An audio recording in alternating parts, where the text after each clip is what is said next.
Please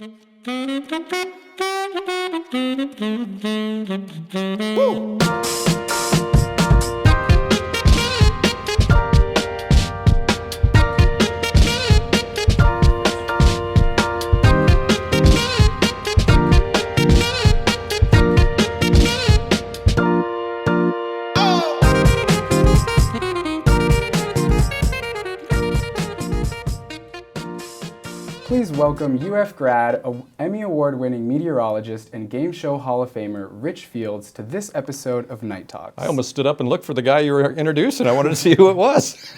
Thanks. Pleasure. Nice to meet you. Great to be here. How's it feel to be back on campus? It feels great. I always love coming back here, man. If I lived anywhere around Alachua County in Gainesville, I would be here all the time. Well, we would love to have you. Maybe it'll happen. So I want to kick this episode of Night Talks just how we kick off every episode. Can you take us back to the darkest night in your career? Darkest night in all of my career? Yeah. Wow. I mean, there's a lot of stumbling blocks in life, and I don't know if I looked at any of them as a dark moment, but I guess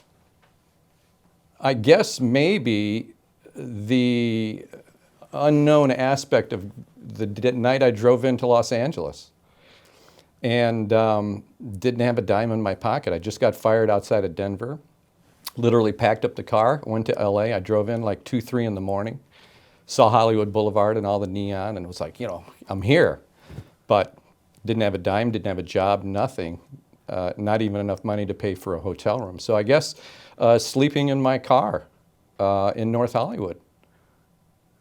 With nothing, a lot to look forward to, but, really nothing to hold on to. Yeah, nothing in the present to really push you through at that moment. So right. I know that was a difficult time in your life. What was the support system that helped you through that? I was out there alone. The support system was the ultimate goal, the drive of my life. And that was, to make something of myself and to do something, get a great job in game shows. Specifically, The Price is Right. Yeah. As crazy as that sounds, but that was a goal since I was knee-high to a grasshopper.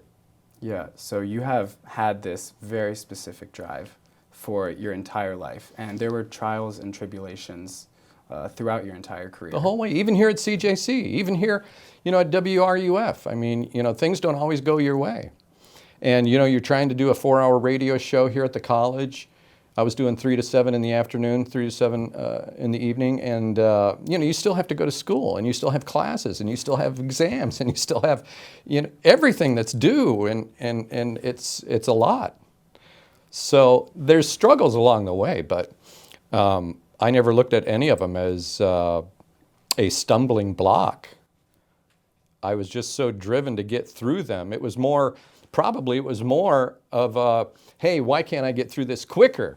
Let's wrap this up, because I need to get someplace else.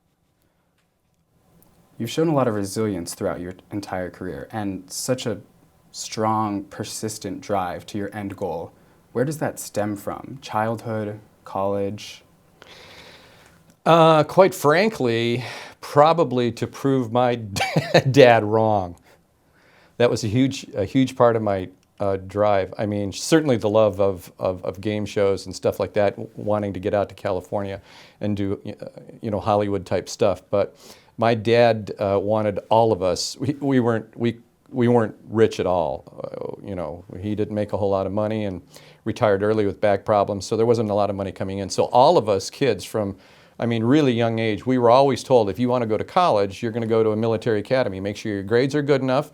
And you didn't get any trouble because you need to get an appointment to a military academy and you're going. So my brother Dave went to the Air Force Academy, my brother Mike went to the Merchant Marine Academy, and I was heading to Annapolis. I had 2 appointments to Annapolis, and I didn't want to go, man. I wanted to be in broadcasting. It's really what I wanted to do. And my dad was like, no way, you're not doing that. You're going to one of these academies. And I was days from getting on the bus to go to Annapolis. And my dad had to drive me to MacDill Air Force Base in Tampa to get a military physical. And it was the one piece of paper left that I needed to turn in at the gate, when I got to Annapolis. And so they pulled out, that's the first thing the military does is they yank your molars, they yank your teeth out. I guess they found, maybe not anymore, but back in 1979, that's what they did. I guess studies showed that out in the field, those are the first things that give anybody any problems. And so they yank them out right away. And so I had my military physical and I was on my way. And I was still fighting tooth and nail the whole time. I don't want to go, I don't want to go, I don't want to go. And meanwhile, in my back pocket, I had applied to the University of Florida. I mean, I did my homework. At the time, it had 2 radio stations and a TV station. I thought, well, that's where I'm going. Yeah. And so at that point in my life, a lot of it was kind of to prove Dad wrong, that I could do this, that I can make a life out of this, sans a military academy. Yeah. So I think that had a lot to do with it.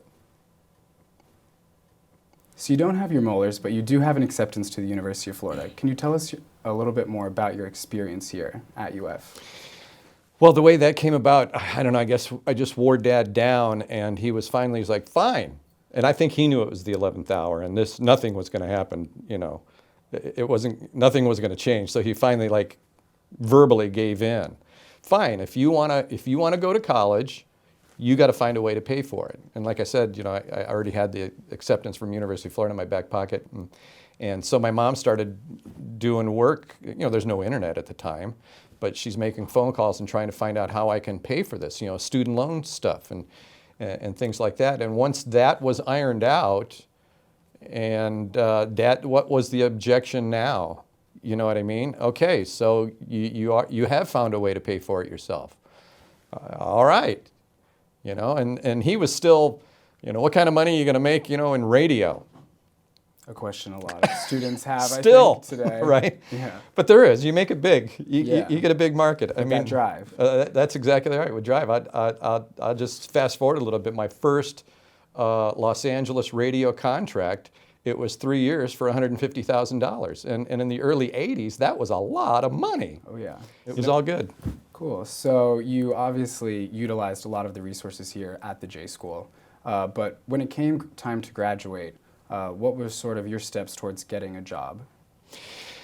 Well, I was a firm believer in early start. I was a firm believer in pushing stuff out much earlier than I expected to leave here.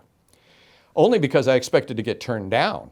And so I wanted to get the wheels greasing at certain markets, certain places, that by the time I was in my last few months here at University of Florida, that a second or third attempt with folks, they'd be like, oh, this is that guy a few months ago. And really, I got picked up almost immediately of sending things out. I hadn't even graduated yet from the University of Florida, and I already had a couple of job offers, and I took the one outside of Denver. And in all honesty, I actually finished my last couple of credits by correspondence. It wasn't online. There was no online. By correspondence. And they were outside of the college anyway. I forget what I owed them, an hour for something. I forget, yeah. I don't know, English. I can't remember what it was. And I had to write something, in Denver, and I ended up doing that by correspondence and finishing. So you're in Denver, your first job out of college. Yeah. How was adjusting to moving to a new state and sort of not knowing what lies ahead? That's part of the fun. Matt, I'm telling you, man, to me, when you talk about the word drive, that's all in it for me. That's part of the excitement for me. That's part of the fun. Going to a brand new place, man, you don't have you're not married, you don't have any kids, I hope. No. All right. And, you really have no responsibilities to anyone else but yourself and your employer. You know what I mean? I just want to do a good job for them and move myself up. So that's part of the fun for me, the town to town, up and down the dial, the nomadic life in broadcasting and things like that. That you talk about drive, that's it. I love that. And I kind of embraced that. I wanted, and my dad was very strict at home since we were really little kids. So getting out of there also was a drive. Yeah. You know what I mean? To be on my own and to do what I wanted to do for a change. You know what I mean? Whatever it takes. Whatever it takes, right. Just so to be out on my own was huge. I loved it. Ate it up. It sounds like you had a very smooth transition from college to career, but were there any struggles along the way? Yeah, health. Health was a huge issue for me. My, I got here to the University of Florida, and you're single and you're free as a bird, but I wasn't messing around or anything like that. But I had a problem pop up, and I went to the infirmary right here on campus, and I said, "Hey, what's going on?" And the doctors there, took a look at me, and I had a testicle that started swelling up. And they were like, "Oh, gee, looks like a urinary tract infection." I was like, "It can't be," because unless there's some other way of getting these. And they were like, "Well, we're gonna start you with this round of antibiotics. It's gonna last, of course, whatever weeks it is, and finish that and come on back, blah blah blah." Well, it just kept getting bigger and bigger, and I went back to them. They were like, "Huh, wow. So it's not a urinary tract infection, and we don't know what it is. We think you should go in town and see a private physician." And so I did. I saw a doctor here. It was up on University Boulevard North at the time. I'm sure it's long gone, but he took one look at me and he was like, "This is a tumor." I was like, "What?" I mean, that was like the first time in my life that anybody around me or within any proximity of me and my family to have somebody say tumor. And he was like, "Yeah, I'm gonna send you over to Shands, and let's get this thing biopsied." And I didn't even know what that meant. Honest to God, I didn't know what that meant. So I get over to Shands Teaching Hospital, and they were like, "Look, we're not going to do this here. We're actually going to send you to Morton Plant," which, thank God, that's in my hometown of Clearwater, Florida, Morton Plant Hospital, to have this removed. And so I go down, and they remove the tumor, they biopsy it, and it's malignant, as opposed to benign. It's malignant, and they said, "Well, you had this thing so long, it was misdiagnosed. We're afraid that you may have milked the tumor, so we need to start doing CAT scans on you." And it's like, now it's really starting to pile up, instead of just having something now taken out, I think, or antibiotics gone away, it didn't happen. Taken out, okay, the problem's done. No, and now it's this ongoing care, and CAT scans and stuff. And I came back up to school here and did the CAT scans at Shands, and the first one came back, and it looked clean. It looked like I was okay. And so, hey, you need to do these every 3 to 6 months. Make sure you come back. So, I think I was a freshman, maybe sophomore, when the first thing popped up of going to the infirmary. So I dealt with it most all of my college life. This thing hanging over me, and my senior year, I took another CAT scan at Shands, and that station outside of Denver had already responded. And they said, "Look, the opening's now. I know you said you don't graduate for another month or two or whatever it was, but the job is now." So I went. And I was staying in an apartment outside of Denver, didn't even have any furniture. I mean, it was my first couple days there. And I'm sleeping on the floor in the living room in a sleeping bag that I had in the back of my 1979 orange Ford Pinto that I drove out there with. Fire trap. Look it up. Google Ford Pinto, folks. Fire trap. They would get run into because the gas tank was back behind the vehicle, and any rear end, boom. And so here I'm driving this fire trap across the country, and so I'm sleeping in this apartment in Denver. And I can remember it was really early in the morning. Boom, boom, boom, boom, boom, boom, boom, boom, boom. And I open the door, and it's this woman standing there, and she says, "Rich?" And I said, "Yeah." And I thought maybe it was management. I didn't know, the apartment. And she says, "My name is such and such. I work at the radio station that you're going to work for." I said, "Oh." I thought, "Are they here to pick me up? I mean, what the hell?" I didn't even know what it was for. And she said, "Your dad called the station. He's trying to get a hold of you." I didn't have a phone. There were no cell phones. Yeah. Can you imagine life like that? No, I don't think See? most of us could, honestly. I long for those days again, just so I don't have to have it on me. But she says, "Your dad called the radio station. He's trying to get a hold of you, and apparently it's very important. He wants you to call him right away. Do you want to come down to my apartment and call?" And immediately I thought it was my mom. I thought something happened with my mom, and I was shook, and I dismissed her offer to use her phone downstairs, because I didn't want to be around her to get this news, Yeah. And I said, no, thank you very much. I'll call him. I'm just waking up. I'll call him as soon as I can. Okay, well, if you need to use my phone, fine. I said, there was a mall across the street and I knew I could go over there. There were these things called payphones back then, and Never heard of it. they used to still have them. Yeah. Are there payphones still?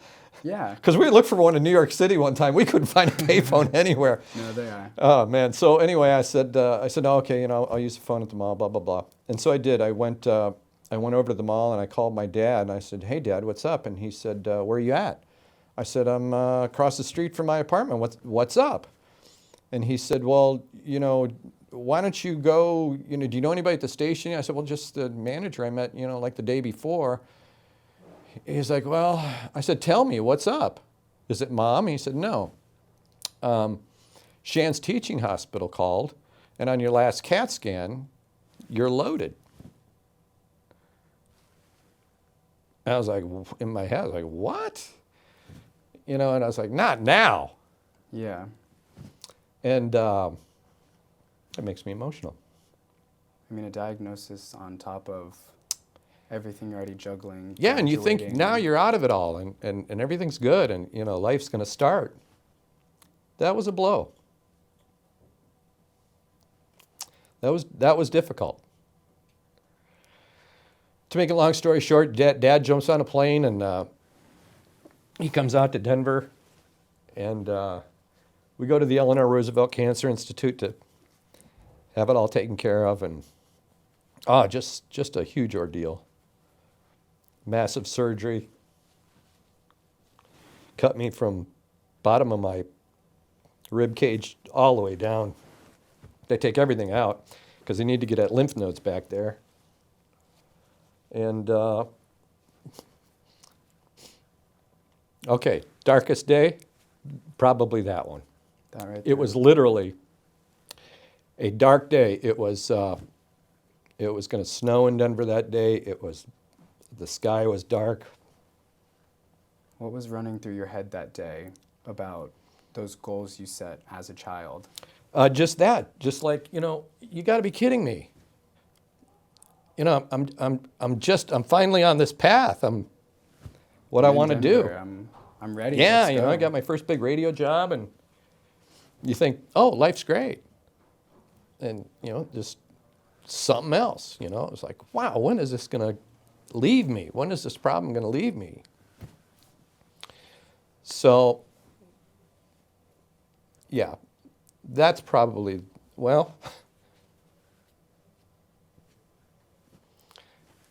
so I'm at the Eleanor Roosevelt Cancer Institute, prep for surgery, and I'm laying on a gurney in a hallway in the basement of this massive facility. And I was already groggy. They already had given me something. And I remember freezing. I remember my toes were freezing. Yeah, they got a little, blanket on the gurney over you, but you've been in these places. I mean, you're freezing, literally freezing. And I remember kind of, waking up, and I looked up in this hallway, and I looked around, and there were all these empty beds around me, and I was like the only one laying there. And I thought, what the hell? They told me I was first one in the morning. I was going to be first surgery in the morning. And I kind of woke up from this groggy daze, and I remember looking up, and there was a clock, one of these old hospital clocks sticking out from the side of the wall, round, completely round. It's kind of sticking out from the side of the wall in this hallway. Mm-hmm. I remember I looked at it and it said 5:30, and I remember them telling me you were first surgery. You were going to be 5:30, 6 o'clock, and I thought, oh boy,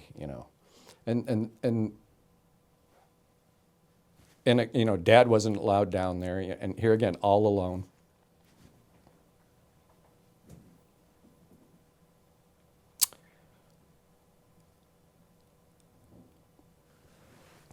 And that's when you start making deals with God. So, second darkest day, right there. So now that you did survive that surgery, you're in Denver, you're working at the radio now. How was that experience, and how long were you in Denver? I was there probably Oh boy, I'd say over a year, maybe two. It's hard, Matt. So much has happened. It's hard Yeah. for me to remember specific details. But I was there a while, and again, to me, it was just a stepping stone. I never planned on staying anywhere until I got. To me, Los Angeles was it. Wasn't a New York thought for me because I wasn't an actor, and I looked at New York as really the mecca for acting and stage work and stuff like that, and I wanted to be a broadcaster. And I know there's broadcast outlets all over the country, but I wanted to do it in the largest media market in the country, and that's what LA is considered. New York's the largest city in the country, then LA and Chicago, but Los Angeles is the largest media market in the country. I think there's 127 FM stations and 80, 90 some AM stations. You think 120 some FM radio stations in a town? It's like every other dot on the dial, like point Yeah. one, then point three, then point. I mean, there's a station, click, click, click, click, click, all the way along.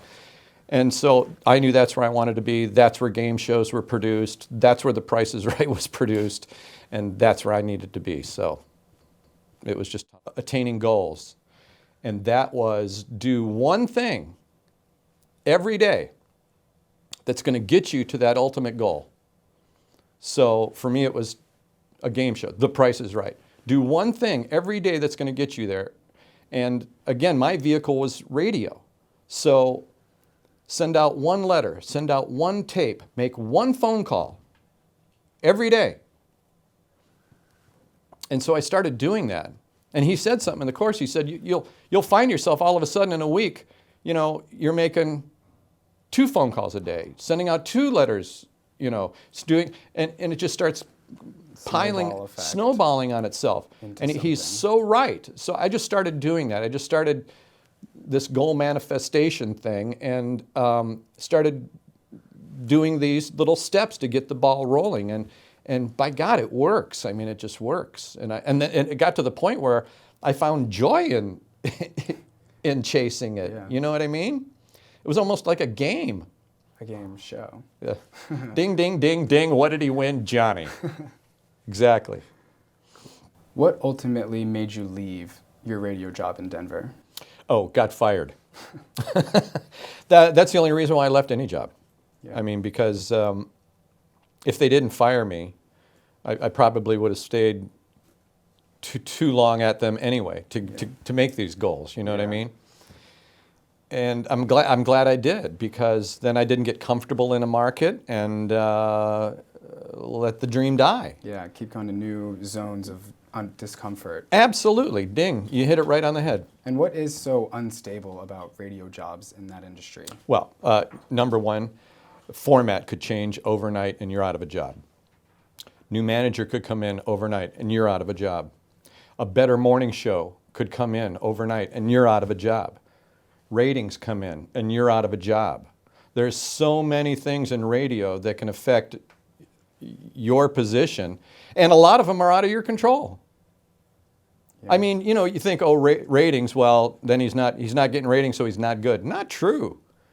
Not true. You could be doing the same thing all day, every day, great radio, great shows, great work, and all of a sudden a book comes in, and for some reason, maybe a contest that another station had going those 3 months, and you went from 3rd to 12th. Now they're thinking about replacing you, like that. So many things in radio that make it unstable. You could be getting paid too much. Honestly, Yeah. you get to the point where all of a sudden the station's leveraging so much to pay your salary, and new management comes in, or the station's sold, and boom, they want to cut everything. I mean, there's just so many variables in radio that make it unstable. But it's our chosen profession. Is that just Yeah. insane? I know, I'm like looking forward to that. Use it though. Use it as drive. Know that when you got the job, it could be gone tomorrow. So do your best show every day. So you're out of a job in Denver and you drive to LA. What's next? Well, I can remember putting the seat down in that orange Ford Pinto, finally laying down Camarillo Street, North Hollywood, California. I'll never forget it. Ended up getting an apartment on that very same road, right in front of where I parked, and slept more nights than I'm comfortable talking about. But I remember putting the seat down and thinking, what am I going to do tomorrow? Okay, all right, so you're here. I mean, the city's mammoth. Yeah. Now what? You know nobody. You got nothing. And my dad's words rang in my ears. Again, he was, not only was he strict, but he was full of great advice. Wisdom. As a kid, you don't think it's wisdom, you don't think it's great advice. But all of a sudden, It hits. these words hit in my head, and it was something he used to say all the time. Kids, if you ever find yourself without a job, in a strange place, that's exactly where I was, more strange than you know, go get yourself a job at a restaurant. Not only will you be able to make a couple of bucks, but you'll be able to eat too. And I hadn't eaten. I hadn't eaten probably since the day before when I left Denver and drove across the Rockies. I remember laying down thinking, that's what made me think, gee, I'm hungry.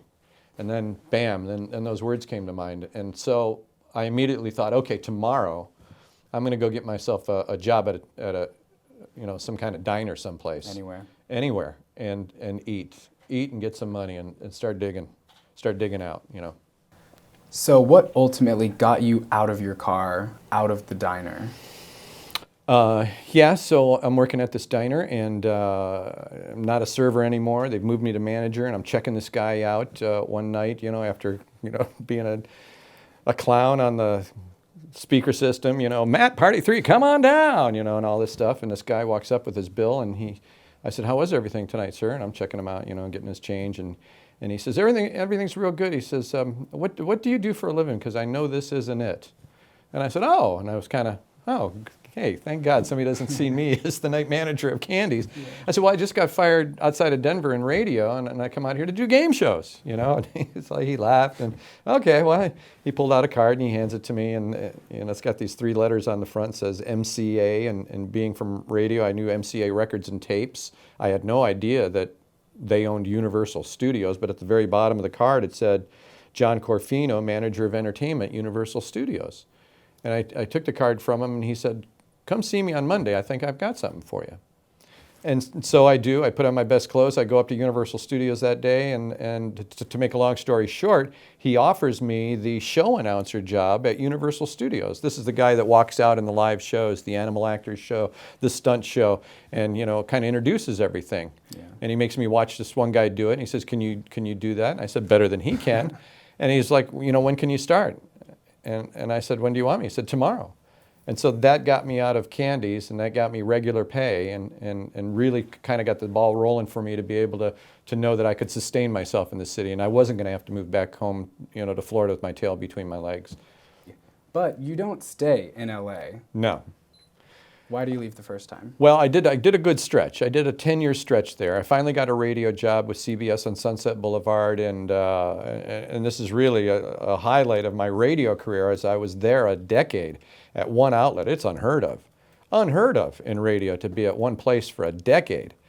But CBS goes to this non-live announcer format, which was called Jack FM, and it's really just an imaging guy, 93.1 Jack FM, and then the song starts. I mean, it's nothing live, and they fired everybody. Wow. So I was out of work completely, and realizing that maybe radio wasn't going to be the vehicle to get me on TV or get me the auditions that I wanted to get. I thought, you know what? I'd heard stories about Pat Sajak. He was a weatherman at CBS 2 in Los Angeles, and he was plucked to do Wheel of Fortune. I'd heard stories about David Letterman.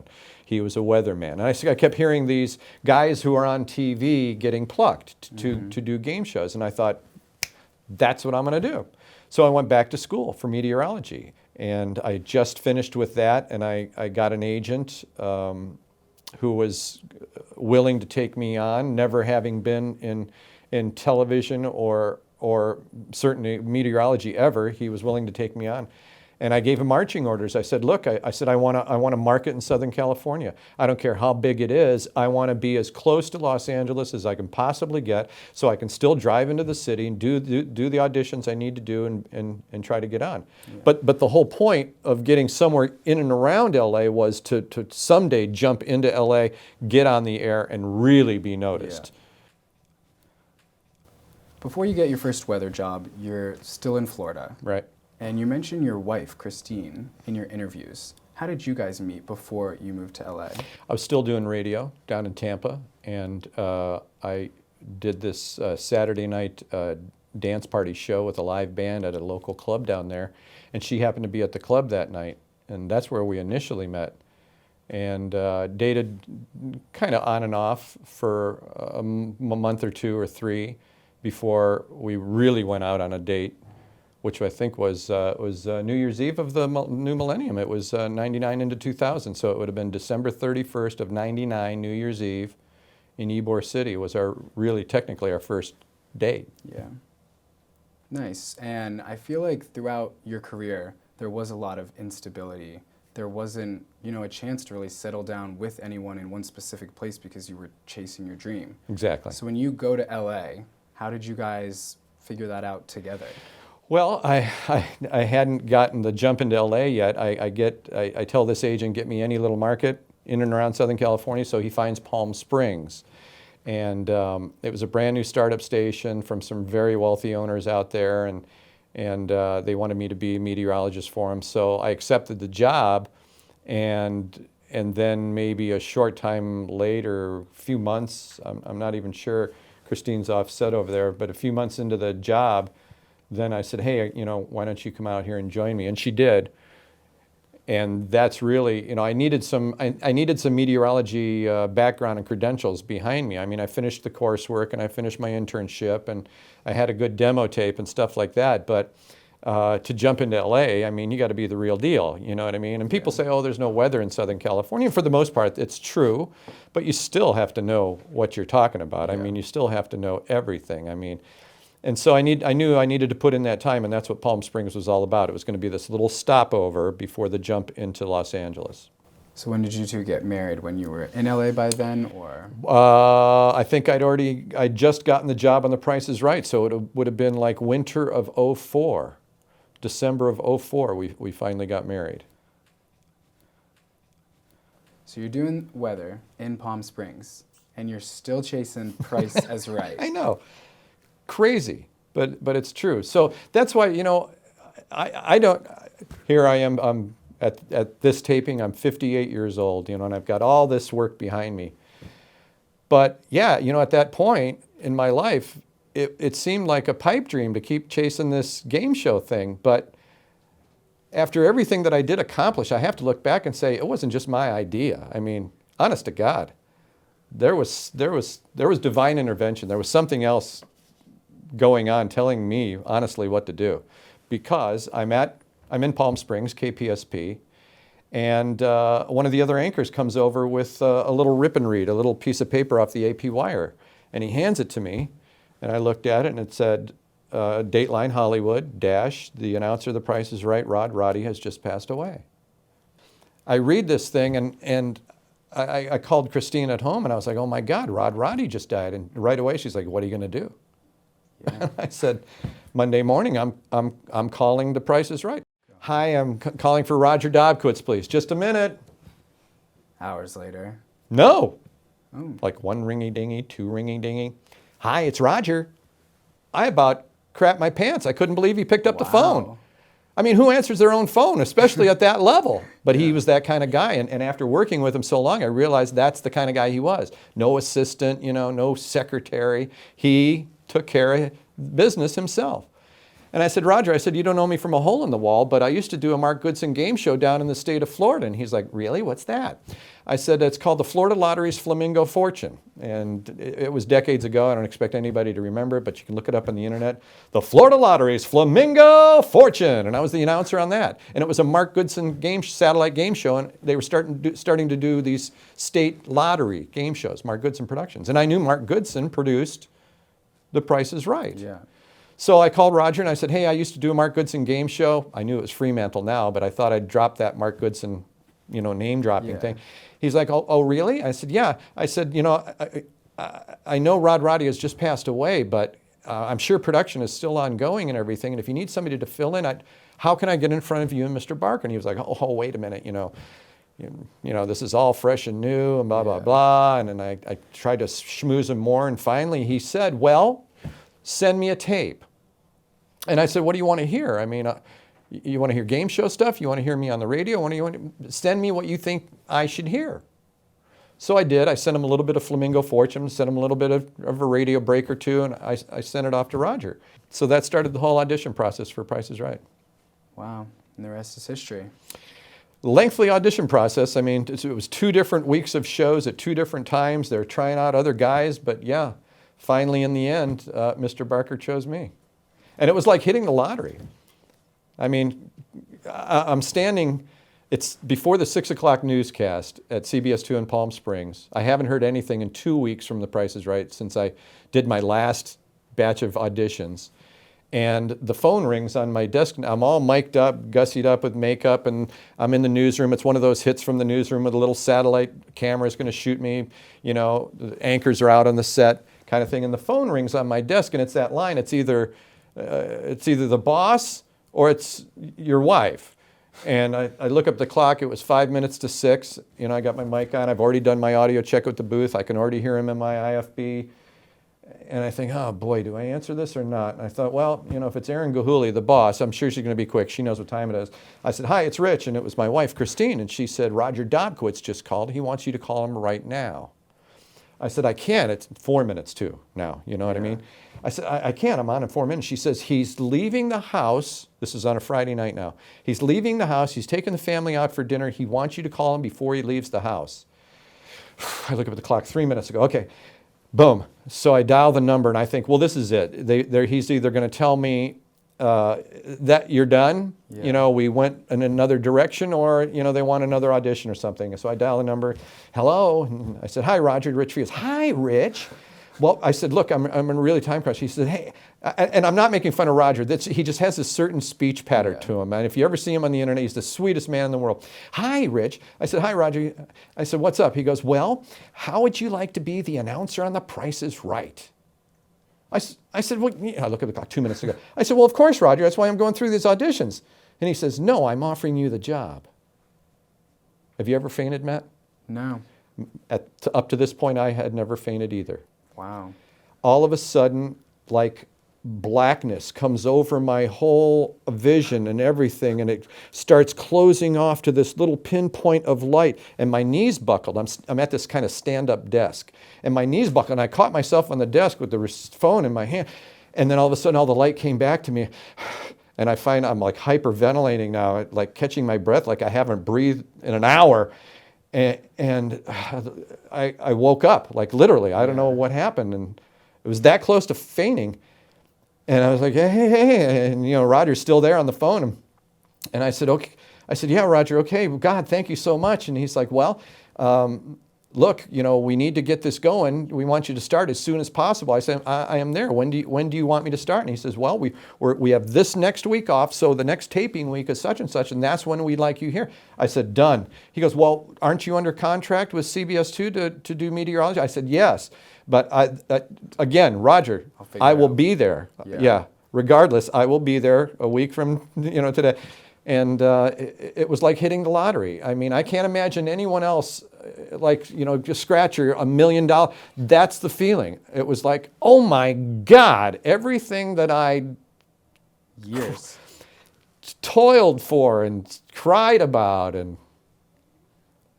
it was right there. It was done. It was amazing. So we're pretty much rounding out this interview today, but I do want to kind of digest everything you've told us today and then go back to the first question I asked you about the darkest night in your career. What advice? You're not going to make me cry again. I'm not going to cry. Was I that Cuba promise. Gooding Jr., right? You're not going to make me cry. I promise, I promise. I just want to know a piece of advice that you would give yourself at that time in your life now. But I followed it. The advice I would give, I followed it. Are you all right with this answer? That is, yeah. And that is, trust yourself. If you have a goal, don't stop until you attain it. Or something, there's such a roadblock that makes it physically, mentally impossible for you to attain it. You hear these people all the time on TV interview shows and, oh, don't give up on your dream. And it's words, but you know what? It's so true. If I'd have given up at any one point, and I left town, came back to Florida, but knew I was going back. Never gave up. Never give up. Never give up. Never give up. Find a way. Don't internalize and woe is me and, who's my superhero in life?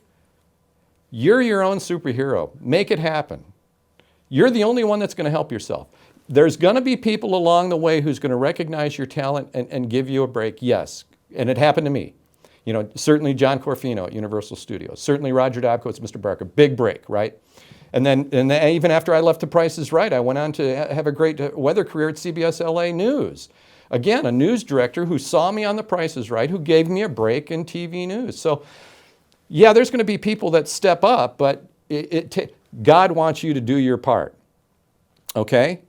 He's going to lay things out, but you got to do your part. If you don't do your part, hey, I laid it out there for you. You didn't do this, this, and this. You're going to find out later in life. You got to do your part. You got to make the phone call. You got to send the letter. You got to prepare. You got to spend hours in a production booth your freshman year at the University of Florida, 2, 3 in the morning. You got class at 9, and you're still putting tapes together? That's what you got to do. Drive, drive, drive yourself. Don't look for somebody else to drive you. Rich, I think everyone can learn something very valuable from your story. I hope so. And thank you so much for My coming pleasure, on Matt. this episode of Night Talks tonight. My pleasure. And thank you all for tuning in. Until next time, have a good night.